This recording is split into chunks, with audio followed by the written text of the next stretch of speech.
Council meeting. Clerk, have you taken the roll? Chair roll call's been taken. Okay. Does anybody have a pecuniary interest they need to declare regarding the one item that's on our agenda this afternoon? Please raise your hand. Seeing no raised hands. We don't have a delegation or presentation, but I should say that we do have some guests from the county. And we have Councillor David Miller, who's chair of the Paramedics Committee. He is attending virtually, available to answer any questions we may have as we consider the budget for paramedics.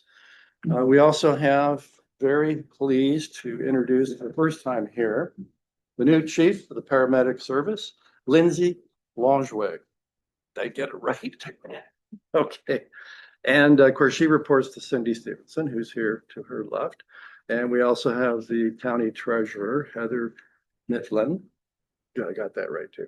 So they're here to answer any questions we may have about the budget. So to get this underway, I've asked the clerk if you would put up the draft resolution, which we can then debate and amend if we want.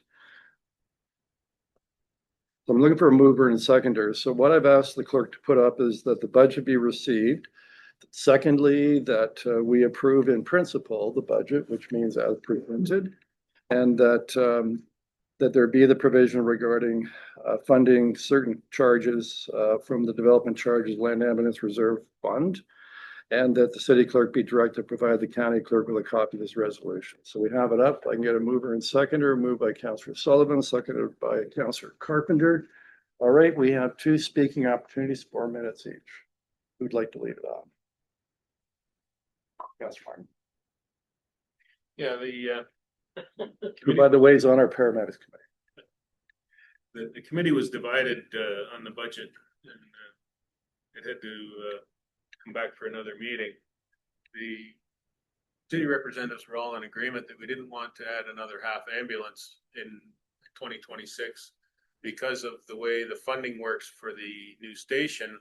It was going to be a big hit to the budget, and adding the extra half ambulance would take it up to over 16% increase for the city's share. And the county were adamant that the extra half ambulance was needed halfway through the year. And ultimately, we ended up with a compromise where the new ambulance would be added in the fourth quarter, half ambulance. And what that means is an ambulance for 12 hours, not the full 24-hour rotation. One of the reasons why we felt that we didn't need the extra half ambulance was they're implementing a new dispatch system that prioritizes calls. So people who really need an ambulance will get the ambulance quicker, even with the 8.5 ambulance as opposed to 9. And people who are calling because they have a cough and they think they can get in to emerge quicker by going by ambulance than walking in, they'll have to wait an hour or two, and hopefully it'll discourage them from even calling the ambulance in the future. Unfortunately, that's going to take a little time, so the call volumes are still expected to be up for next year, which is why the county was insisting on the extra half ambulance halfway through the year.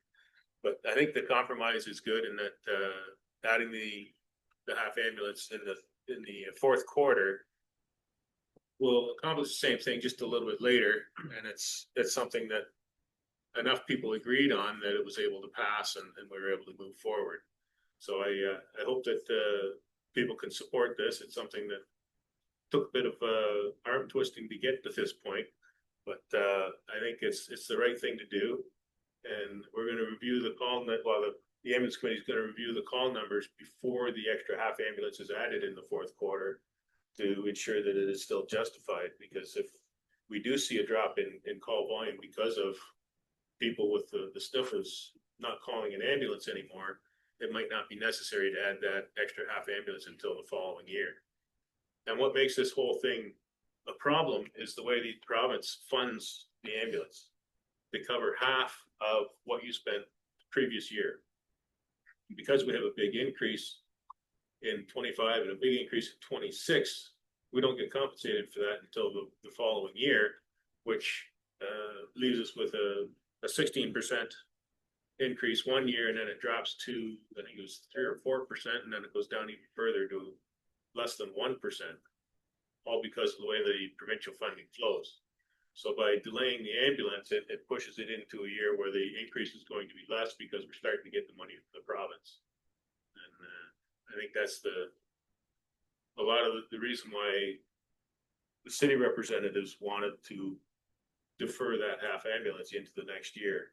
And we also got a deferral from Grandbridge of 300,000 of the lease payments for 26 moved into 27.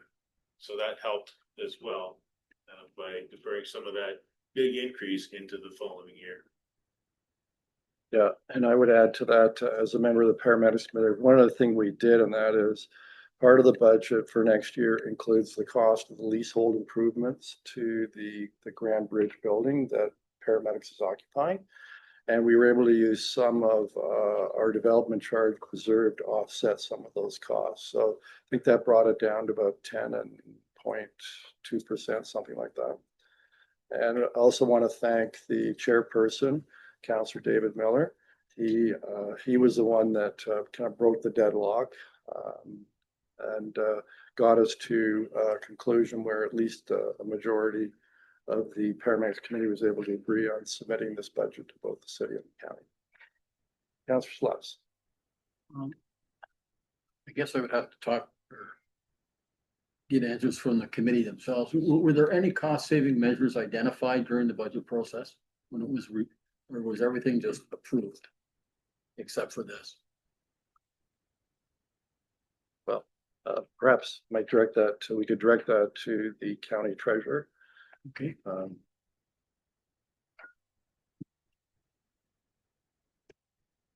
Yeah.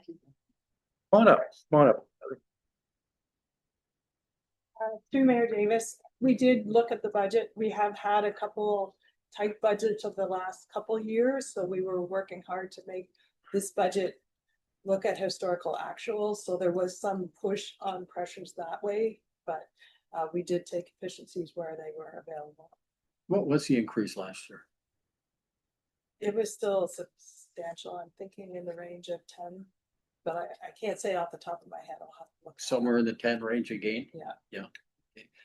And secondly, if I understood our members' interpretation of what took place, you're going to review in the fourth quarter if 0.5 is needed, correct? In June. Correct.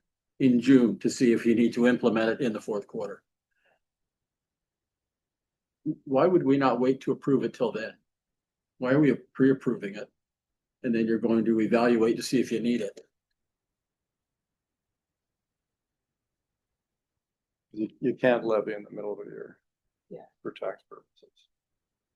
You can, through the mayor, you can't change the amount that we're levying both at the county or the city. We can't change that amount to add the additional ambulance. There's no reserve available. The reserves are all dedicated to the capital projects. There isn't.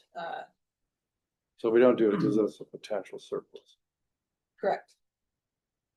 Okay, thank you. Any other? Councilor Kirk. The province will pay 50% of the budget all along here. I was certain the province was not making. Originally promised to pay more. Through the mayor, they've been pretty consistent over the last, I would say, 10 years, or at least through all the Ford government, that they pay exactly 50% of the previous year's budget. They don't do any inflationary increase. It's just 50% of the previous year's budget, and they've been very consistent on that. So the development charge we're using to offset some of this, the development charges are still, but the province hasn't reduced those or taken those away from the shed. Through the chair.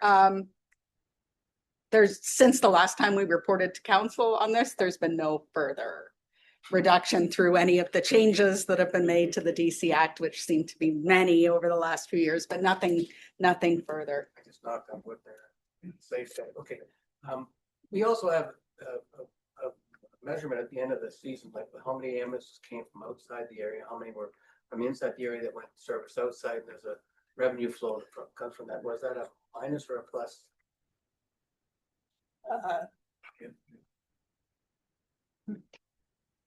Cindy, can you answer that?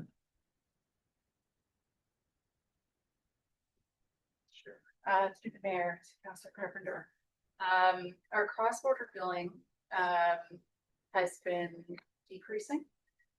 Because we have had better statistics, with our resources, so, we have budgeted overall a decrease in that for 2026. As long as our statistics stay strong in that regard, then we should be in a good position. Because that's an indicator of services and not service requirements. I mean, it's the closest ambulance that goes to the call, so if it's from Hamilton or Kitchener area, Correct.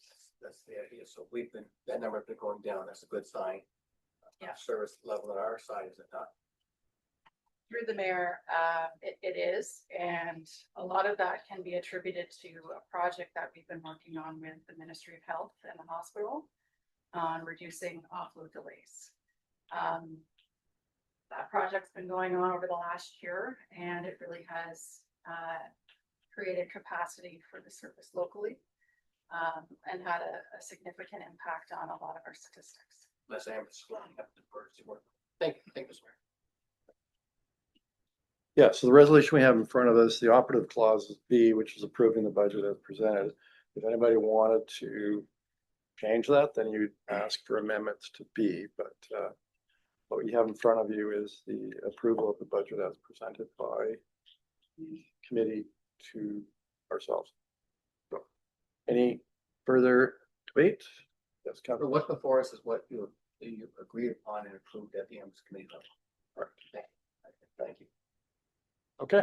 I'll call the vote. He's correct. I've got it. Yes, no. Yes.